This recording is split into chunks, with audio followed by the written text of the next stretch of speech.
This is a teaching minute that I'd like to take, and I referred to this a little bit before. I almost always want to subtitle discussions that we have about moving into new faculty jobs, but it's always too harsh, so I don't do it, and call it "It's Not About You." Because it's all about you when you're in your master's or when you're in your PhD. You really can focus it all on yourself, and your supervisor is focused on you. You've got your supervisor there giving you deadlines. You've got somebody there telling you, if you don't do this by this date, this will happen. And that makes it about you. When you get into your first teaching job, it's not about you anymore at all. It's about all of those students that are standing out there, and it's about your research. But from the teaching perspective, how many of you have taught, either sessionally or otherwise, like in university courses? Okay, you've been there and you've seen this. Some of you haven't been there and seen it yet. You're going to have, especially in the North American classroom culture, and it's very interesting to do sessions for international faculty on what to expect here compared to some of the other places in the world. You are going to have students doing a whole number of very quite odd and bizarre things in your classes, especially in big classes. Like if you're in a first year, 300 students, we have our biggest theater here at Carleton right now is 440, and we do have first year classes in that 440 seat theater. We're building a bigger one in our new building. There's a 1,000 seat theater down in, who's got the 1,000 ones? Is it Western? Is anybody from Western? I think it's Western that has that really monster 1,000 seat theater. But that's a lot of people. Expect to get performance anxiety the first time you walk in. I'm jumping around now, but this is important information. Go and check out the room you're going to teach in before the day you walk in to teach in it. Because if it's a 400-seat lecture theater, you need to actually stand there and breathe that in and understand what that feels like. Not have all the students there and be going, whoa. You need to do your whoa by yourself. And the other really, really important thing you need to do in your room, if you need to figure out how to work this kind of equipment, because we're a friendly group here, this isn't working so well, it's okay. You get a whole bunch of students and you're nervous, I guarantee you, the gods of technology will conspire against you at every turn. But it's more important than that. You need to show confidence to your students, and you need, in that case, to show them that you know which light switches operate which lights. It sounds like a small thing. But when you walk in and the lights aren't right and you decide to start flipping switches and all of a sudden you thrust the whole place into darkness, it just doesn't give you that confident start you need. So get into your room, breathe the scent of the room, feel the room, figure out, okay, I'm a person who teaches and likes to move around.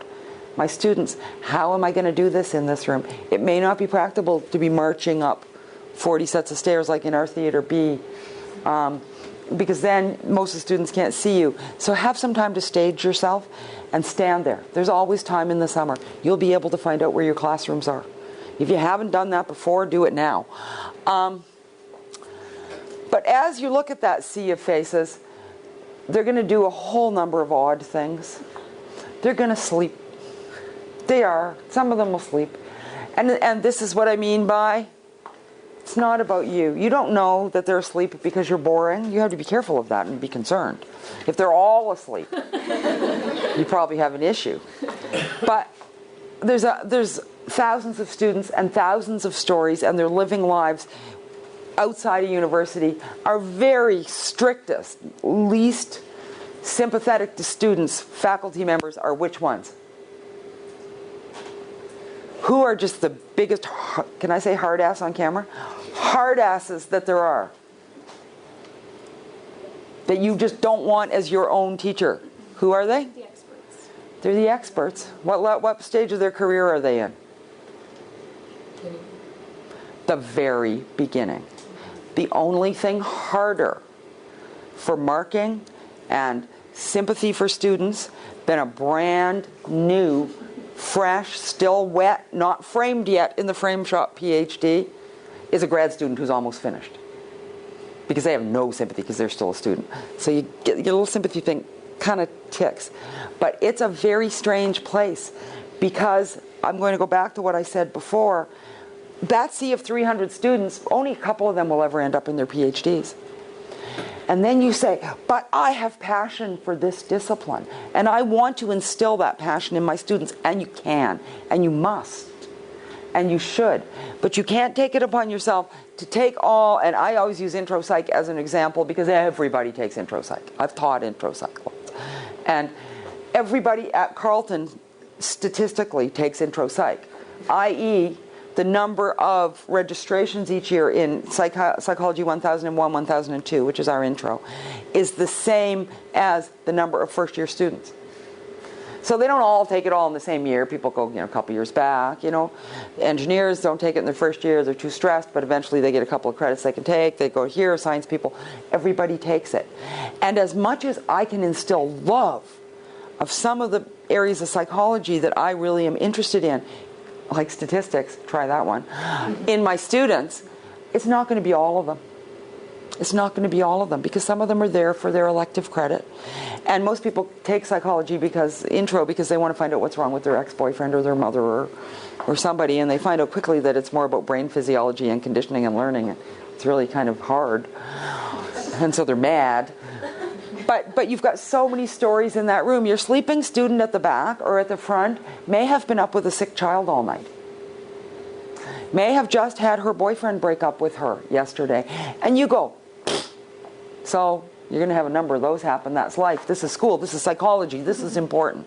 But in that life for that day, that can be a very, very devastating thing to have. They may have just lost a parent. They may have just broken a nail. I mean, there's a number of things. But what you need to understand is, so when you're asleep on the back desk and I'm sitting there teaching, nervous because I'm new, going, and I still do this to this day because I just try to wake you up then. But that student is sleeping. Why are they sleeping? Am I being that boring? Oh my gosh. And then you lose your train of thought for a minute. And then you think, okay, well, they're still sleeping. Then you say something outrageous and see if maybe they'll raise their head. And sometimes they do and don't. Students eat in our classes. You all know that. You've been in North American classrooms. Very shocking to professors and graduate students from other cultures to see people eating in the classroom. Very shocking. They see it. I've had professors come, new professors who've come from other cultures, say, I'm really having a hard time dealing with them eating. I find it the height of insult. It's just like, how can they be so disrespectful of me to eat in my classroom? Which is where we get back to, it's not about you. And what I will say, and it's sort of the most honest thing you can say to them, is they're probably hungry.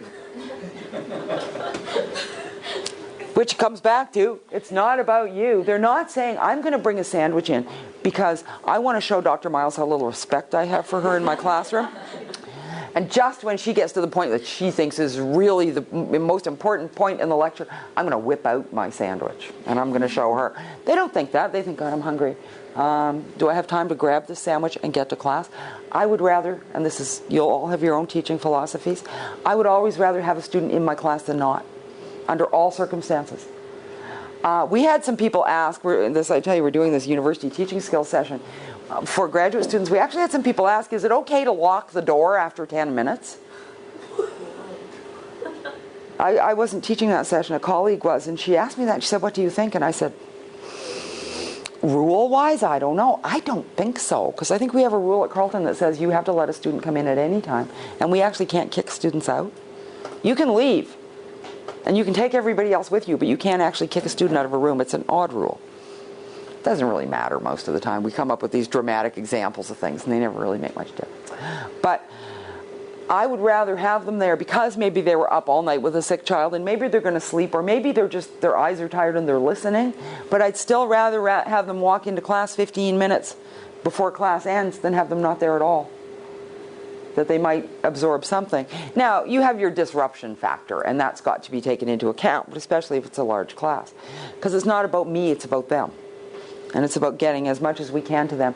But that's tough when you're new, because you've seen such high academic standards. The circles that you have traveled in have been very impressive. And you'll probably never travel in such highly impressive academic circles again as you have in your PhD, where everybody around you is working at that level.